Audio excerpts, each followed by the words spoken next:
I grew up in a quiet neighborhood where nothing ever happened. The kind of place where people waved at each other every morning and kids rode bikes until sunset without a single parent worrying.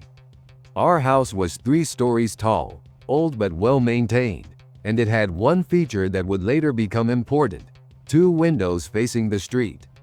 One from my bedroom, and one from my father's home office directly above it. The first strange incident happened when I was around 13. I didn't witness it myself, but my father never forgot it. He was working late, sometime after midnight, when he noticed a black SUV creeping down the street. Not driving, creeping, so slowly that it almost looked frozen in place. The car passed our house, disappeared for a moment, then returned from the opposite direction and stopped directly across from our driveway. No headlights, engine running. My father watched it for several minutes. No doors opened, no one stepped out. Eventually, he went back to work, checking the window every so often. The car didn't move. When he woke up around dawn, slumped over his desk, the SUV was still there. It finally drove away just before sunrise. At the time, he told himself it was nothing. Someone lost, someone resting. But over the years, similar things happened again and again. Different cars, same behavior, slow passes, lingering stops, always late at night. Then, when I was 16, I saw something myself. I was awake past midnight, headphones on, scrolling through my phone. A flicker of light caught my attention outside my window. I pulled the curtain back just enough to see 3 vehicles moving down the street.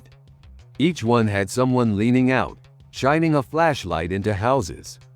Not random, methodical. When the beam swept toward my window, I dropped to the floor. Seconds later, the light flooded my ceiling. I didn't sleep that night. Security cameras were installed after that. Motion lights, alarms. For a while, everything stopped.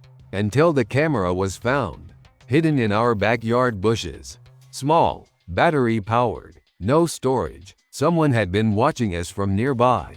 Years later, after I'd moved out, my parents sold the house. The new owners lasted less than 6 months. The listing never explained why. There are coincidences, and then there are moments that permanently change how you see the world. I was 22, traveling overseas with my family. A celebratory trip. New country, new food, new faces. For the first few days, everything felt normal, until one night in a crowded bar. I noticed a man sitting alone. He wasn't doing anything suspicious, just drinking slowly, watching, but something about his face made my stomach tighten. Tall, muscular, completely bald, heavy eyebrows that seemed to pull his eyes downward. I'd seen him before, years ago, back home. He'd been sitting at my neighbor's kitchen table late one night, visible through their window.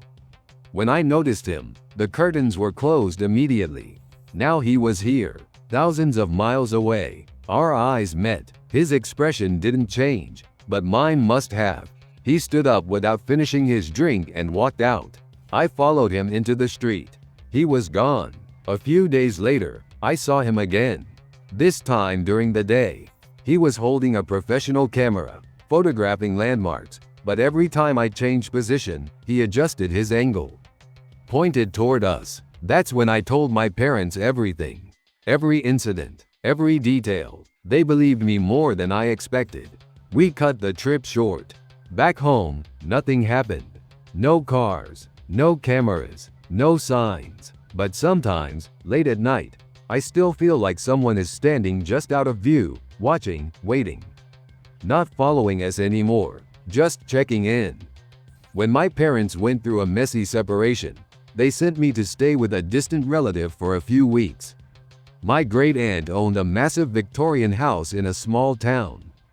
It had been converted into apartments decades ago. She lived alone on the first floor. The second floor, she said, was empty. The first night, I heard footsteps above me. Slow, repetitive, like someone pacing from one end of the apartment to the other. When I mentioned it, she said the building was settling. But it happened every night. Same pattern, Same pace. Eventually, I convinced her to show me the empty apartment upstairs. It was unfurnished, silent, but the hardwood floors told a different story. Fresh scuff marks worn into a straight path, back and forth. That night, she turned the TV volume up when the footsteps started. Later, I learned the truth from a cousin. Years earlier, someone had died in that apartment. The details were never made public. The building changed ownership shortly after. My aunt never slept in her bedroom again. I don't believe in ghosts, but I believe in secrets. And I believe some buildings remember what people try to forget.